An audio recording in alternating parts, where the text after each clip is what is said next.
तत्पुरुषाय विद्महे वक्रतुण्डाय धीमहि तन्नो दन्तिः प्रचोदयात्। ॐ साईश्वराय विद्महे सत्यदेवाय धीमहि तन्नः सर्वः प्रचोदयात्। ॐ जयन्ती मंगलकाली भद्रकाली कपालिनी दुर्गा क्षमा शिवदात्री स्वाहा स्वधा नमोस्तुते। ओम शांति शांति शांति। Sairam Lin, Sairam from Malaysia. Sairam Sharma, Sairam from New Zealand. Thank you, Swami, because tonight's topic is Swami's movements were so graceful and tender. And only by having that wonderful up-close and personal experience with Swami, that has left a mark on me that I can never forget. It has changed my entire life.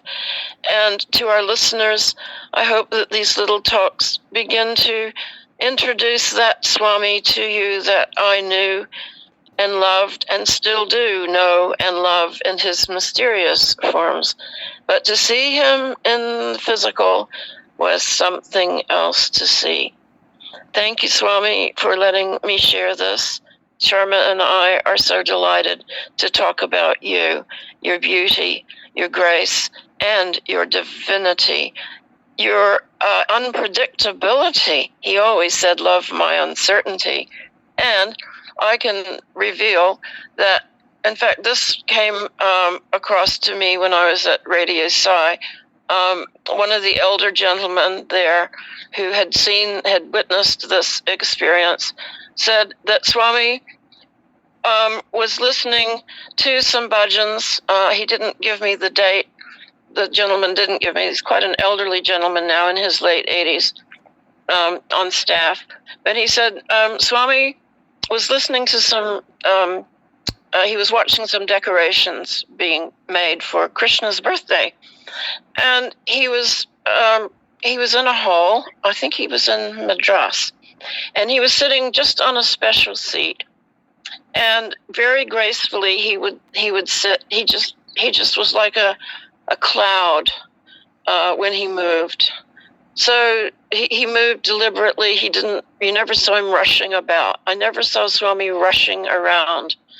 And he just towards the end of the worship, they had a little bit of worship there. He stood up, and this gentleman said everyone rose with him. He stood up so gracefully, just like a dancer. And he lifted both of his hands, and I tell you, his hands were the hands of a musician, of an artist, of a sculptor. They were long, his fingers were long and most beautifully formed.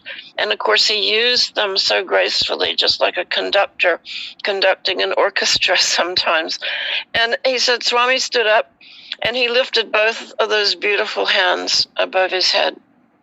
And all the devotees were watching his hands because they had never seen him in that pose before.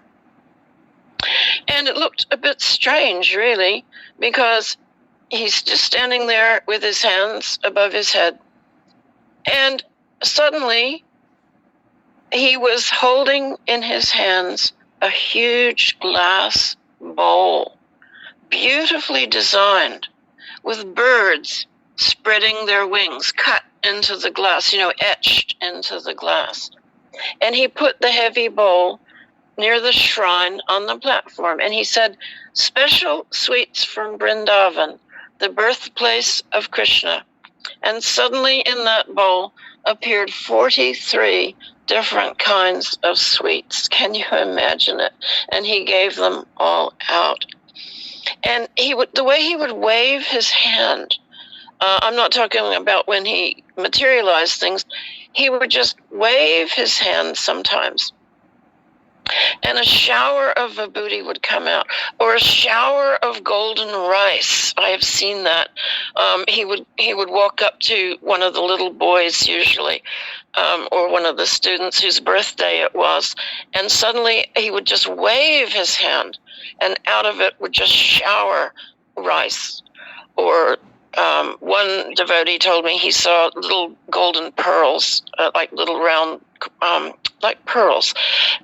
Vijaya Amma told me that she watched him with the hand, just with a wave of the hand, not the gesture of the circular gesture of creation. He was recharging the lingam in Badrinath, and out of his hand came, I think it was, she said, 108 little trefoils, three leaves on a little branch, like a little leaf. I think bilva leaf, it was called bilva leaf. And little pearls came out, 108, and he showered these over the lingam, and everyone there got a little trefoil, which is the symbol of Lord Shiva, one of his sacred symbols, of course, and a little pearl, and she has these in a little cotton box on her altar. But she said the way Swami did it was so beautiful, and she had a pair of wooden chappals that Swami had danced in. And she described to me how Swami had slipped on these wooden chappals. They're just quite ordinary wooden, like sandals or shoes. And she said he began to dance in them. And she said the sound that these chappals made was just like the clapping of hands. Swami was dancing with so much grace, more gracefully than any famous dancer. And the chappals themselves seemed to be dancing on their own. And she is the most fortunate person because she received those chappals. She asked Swami for them. This is when Swami was only about 16 years old, and she has them on her altar. Vijaya Amma is the author of Other Than You, Refuge, We Have None, and Journey to Badrinath, amongst other wonderful gems of Sai literature. Now, in another incident, my husband and I were working on the Christmas play.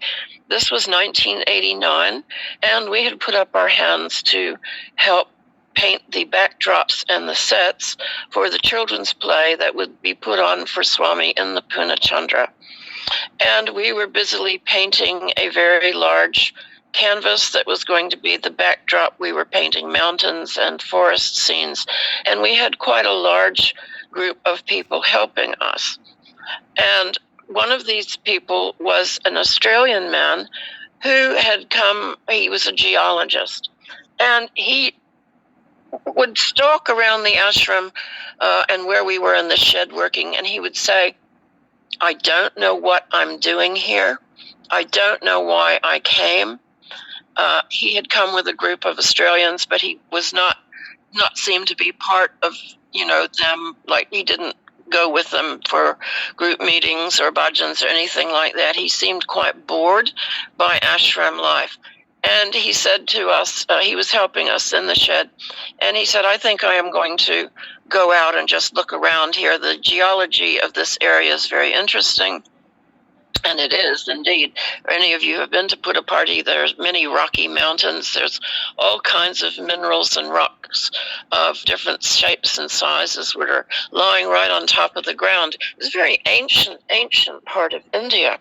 In fact, when I was there, I remember feeling this is a very, very ancient part of India. And indeed, Swami said in the Sathya Yuga, it was surrounded by forests, and even Lord Rama himself had meditated in the forest, and all the great sages, Vyasa, Vashishta, the rishis, had all meditated in the forests around Puttaparthi, and it had different names in those days. But the geology is fascinating, and it drew this man outside the ashram. He was walking around out in the hills, not a good place to be. There are cobras, there are scorpions, and we were all praying that he didn't get bitten. Well, he came back to help us paint this backdrop, and he was still grumbling. And I have to tell you, he was an Australian gentleman. He had a very red face. Now remember this, he had a very ruddy red complexion. He was wearing a big a kubra hat, the type that they wear in Australia, kind of like a cowboy hat without the turned up brim. And he wasn't wearing darshan lights. He was stalking around in his Western clothes. Well, Swami called him in for an interview with the Australians, and I remember saying to my husband, "Oh, this will be good." And we were waiting for the Australians to come out of the interview. And he came out. I can't remember this gentleman's name. We'll just call him Kevin. And Kevin came out from the interview, and his face was white. And we didn't see him. For 3 or 4 days, he went to his room and he stayed in his room. And when he finally came out, and of course we're getting much closer to Christmas now, I said, "What happened to you, Kevin?" And he was a completely changed man. And he said, "I was in the interview room and Swami looked at me and said, 'How are you?' And this is how Swami gets the stage set. 'How are you?' And he said, and then he pinched my cheek. It was like my mother just taking my cheek, but so gently. It was like a feather's touch. 'How are you?' And he tweaked my cheek just like my mother used to do years ago when I was a little boy. And then he said he waved his hand in the circles, making 3 circles in the air, and he materialized." And the man paused. Kevin paused here for a minute. He sucked in his breath. He said, "A diamond, a yellow diamond as big as a grapefruit." He put it in my hands, and it was faceted. And I could see that it was a perfect diamond. "I know my gemstones," he said. "I have never seen a diamond like this in my entire life. It was priceless. You could not put a price on it." He said, "When my hands touched that diamond, something inside of me broke loose like a million wild horses. I could feel my heart filling up with a warm oil, and it was spreading throughout my whole body, warming me. I was such a cold man before. He is God. He is God. He is God." And from then on, he helped us. He never made any trouble. He was quiet, and he never regained that bright red face. That red color was anger. See what the gentle touch of Swami as a mother, just taking his cheek and gently tweaking it, not pinching it, just holding it and wiggling it back and forth so gracefully, was enough to break down this great hard rock of a man into a puddle of love. That's what it was like being with Swami. In another interview with a friend of ours who also is, I would say, a very hard sort of businessman type guy, Swami reached over to him very gently and patted his cheek again like a mother and said softly, "You are love, love, love." And the man burst into tears. I hope you have enjoyed another glimpse of our beloved Bhagwan. He was and still is the epitome of grace, of beauty, of pure divine love. It's not like any human love you've ever experienced. And he's just waiting for you to invite him. He likes you. He likes to be invited. Invite him into your heart. Say, "Swami, come on in." And if you can't imagine him entering your heart, pat the seat next to you and say, "Swami, come and sit. Please come and sit by me." If you're walking in the street, "Swami, please walk with me. Walk ahead of me, walk behind me, walk beside me, walk all around me, be all around me, be a bubble around me, Swami." Be like that with Swami. Don't be afraid to be up close and personal with Sri Sathya Sai, our beloved Bhagwan. Om Shri Sai Ram. Om Shri Sai Ram. तस्मात् कारुण्यभावेन रक्ष रक्ष साईश्वरा. हरि ओम तत्सत् श्री साईश्वरार्पणमस्तु. ओम शांति शांति शांति.